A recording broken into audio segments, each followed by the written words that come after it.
ভারত নিয়ন্ত্রিত কাশ্মীরের উরি ও শ্রীনগরে যুদ্ধবিরতির ঘোষণায় স্বস্তি ফিরেছে স্থানীয়দের মাঝে। যুদ্ধের খবরে কয়েকদিন বাংকারে আশ্রয় নেওয়ার পর এখন ধীরে ধীরে সবাই বাড়ি ফিরতে শুরু করেছে। যুদ্ধবিরতির খবরে কিছুটা স্বস্তির নিঃশ্বাস ফেললেও পুরোপুরি শঙ্কা কাটেনি কাশ্মীরবাসীর মনে। সেখানকার বাসিন্দারা বলছেন, যুদ্ধবিরতির ঘোষণা বাস্তবে কার্যকর না হওয়া পর্যন্ত তারা ভয়ে আছেন। সীমান্তবর্তী এলাকার বাসিন্দা মোহাম্মদ আকবর বলেন, हम बहुत खुश हैं क्योंकि इसमें हमारा बहुत नुकसान हुआ, हम बहुत परेशान थे, हमें घर छोड़ने पे मजबूर होना पड़ा, तो इसलिए आज हम बहुत खुश हैं। বিলাল আহমেদ नामेर आरेक बाशिंदा बोलेन, थोड़ा चहल पहल होने लगी कि लोगों को थोड़ा पता चला कि शुक्र अल्लाह के थोड़ा कोई बातचीत हुई कुछ, इससे थोड़ा लग रहा लोगों को कि मसला कोई हल हुआ है। শনিবার মার্কিন প্রেসিডেন্ট ডোনাল্ড ট্রাম্পের মধ্যস্থতায় দুই দেশের মধ্যে যুদ্ধবিরতির ঘোষণা আসে।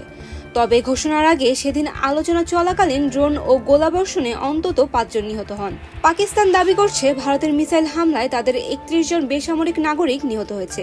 পাল্টা হামলার অংশ হিসেবে অপারেশন ওয়াল অফ লোড চালাবে বলে ঘোষণা দেয় ইসলামাবাদ, যদিও দিল্লি এসব হামলাকে উস্কানি বলেই আখ্যায়িত করেছে।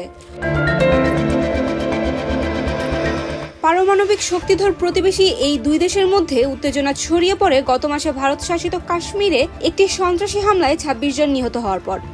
ভারত এই হামলার জন্য পাকিস্তানকে দায়ী করে একটি গুরুত্বপূর্ণ পানি চুক্তি ও ভিসা কার্যক্রম স্থগিত করে। ইসলামাবাদ অবশ্য প্রথম থেকেই জোরালোভাবে অভিযোগ অস্বীকার করে আসছে। Saima Akter, Daily Sun. For more updates, follow us on Facebook, subscribe our YouTube channel, get the latest update on www.daily-sun.com.